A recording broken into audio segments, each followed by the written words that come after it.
Joe Rogan Experience number 2440 with Matt Damon and Ben Affleck, running nearly 2.5 hours. This is one of those Rogan episodes that reminds you why the format works.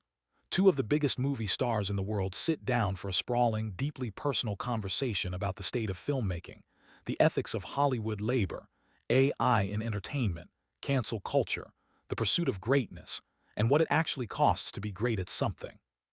Rogan is an excellent host here, clearly a genuine fan of their work, and he draws out stories and perspectives that feel honest and unguarded. Section 1.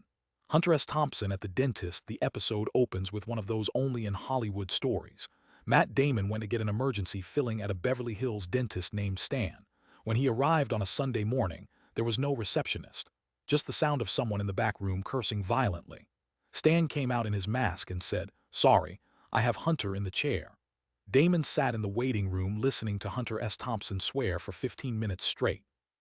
When Hunter finally emerged, he looked at Damon, called him an assassin, and offered him a sip from a jug of clear fluid. At 10 in the morning on a Sunday, Damon was drinking what was essentially ethyl alcohol with Hunter S. Thompson. As Damon describes it, a total of maybe 7 minutes with the man, but it could not have been a better 7 minutes. This launches the three of them into an appreciation of Thompson's writing.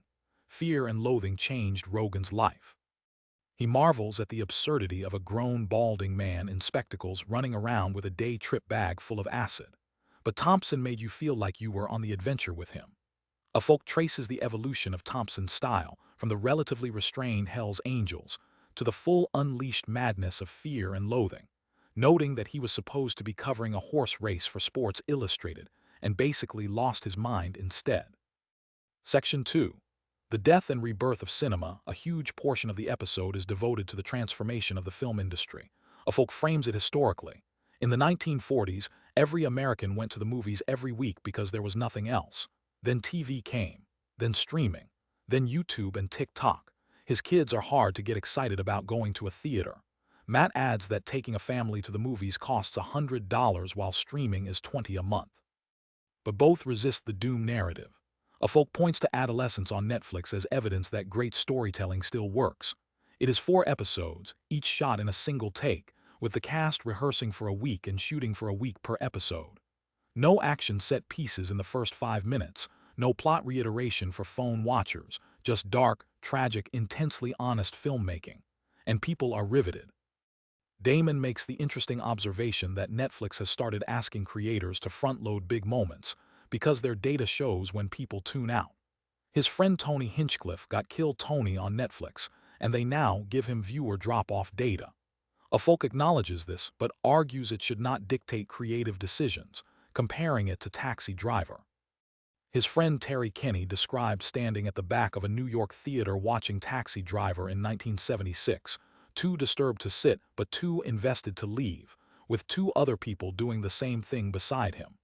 On Netflix, those 3 people would have changed the channel, but that does not mean you should not make Taxi Driver. Section 3. The crew gets bonuses. One of the most substantive parts of the conversation is about their production company's approach to profit sharing with crews.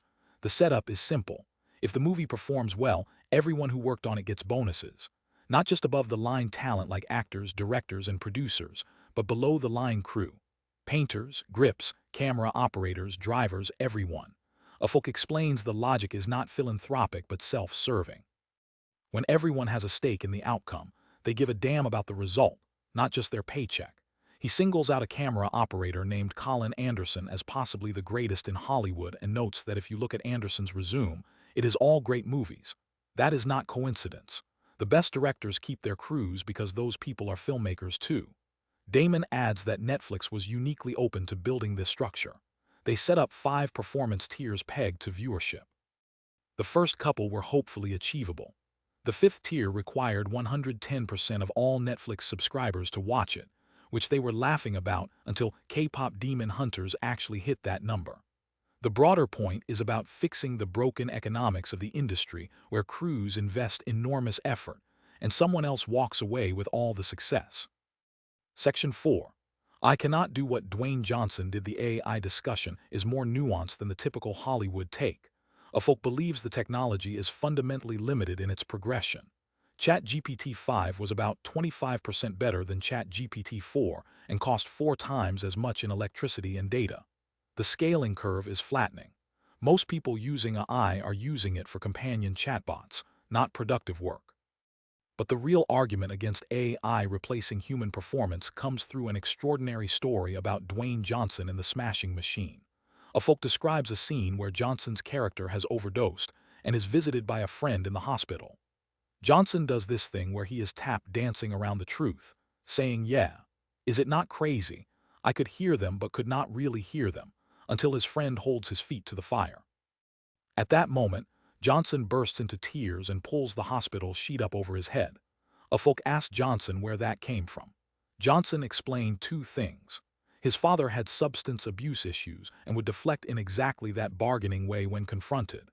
And when his mother was diagnosed with stage 3 lung cancer, she pulled the sheet up over her head when the oncologist gave the news. Johnson, the actor, saw these 2 traumatic personal experiences, understood they were appropriate for the scene, married them together, and delivered them on camera. As a folk puts it, a random person walks into a theater, watches this, and understands it is real without knowing why. That is art. That comes from lived human experience. No AI can replicate it. The complications of real-life experiences relayed through genuine artistry. That is a completely human thing. Section 5. Research, authenticity, and the town of folk reveals his process for the town, which involved extensive research at Massachusetts state and federal prisons. He sat down with actual bank and armored truck robbers. After 2 hours of conversation with one inmate, he asked if anything weird ever happened. The guy described coming out of a job with the crew in masks, switching cars around a corner, and looking up to see a cop on construction duty just sitting there. The robber and the cop locked eyes. The cop looked the other way. As the inmate explained, he did not want to end up on the wall at the VFW. That moment went straight into the movie. It is one of the most memorable scenes in the town, where Jeremy Renner's crew encounters a cop who simply turns away. Damon and Rogan bond over knowing similar characters from the Boston area.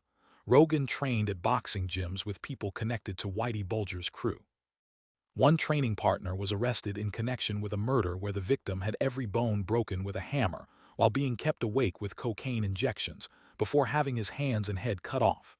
The conversation becomes a meditation on how real criminals never match the caricatures. The most dangerous people a folk met while researching were relaxed, friendly, polo shirt-wearing guys you would never suspect. The same with Delta Force operators. When asked what makes a good Delta operator, one told him, problem solving. He said, "It is probably like your job." A folk replied, "Let me take notice. It is really not like my job." Section 6.